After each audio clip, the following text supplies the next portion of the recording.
দুই শ্রেণীর মানুষকে আল্লাহ তাআলা মাফ করেন না, ইল্লা আলি মুশরিকিন ও মুশাহিন।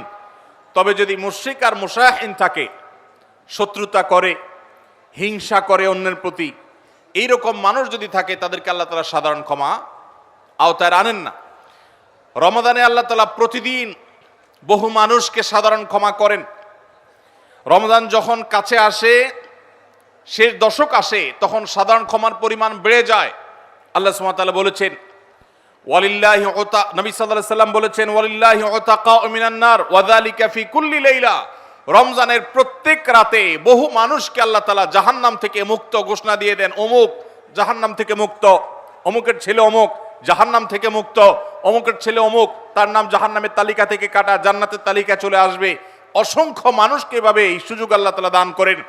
যারা শিরকে লিপ্ত, সেটা যেই কোনো ধরনের শিরক হোক, কবরকে যারা সিজদা করে, মাজারকে যারা পুজো করে, জীবিত মৃত মানুষকে যারা সিজদা করে, কবরে যারা প্রার্থনা করে, সেখানে যারা সন্তান চায়, ব্যবসার উন্নতি চায়, যত প্রকার শিরক আছে কবর কেন্দ্রিক, এগুলাতে লিপ্ত হয়, অথবা এর বাইরে আরো যত রকমের শিরক গোটা দুনিয়াতে আছে, কোন প্রকার শিরকে যখন মানুষ লিপ্ত হয়, তখন এই ব্যক্তি আল্লাহ তাআলার সাধারণ ক্ষমার উপযুক্ত আর থাকে না।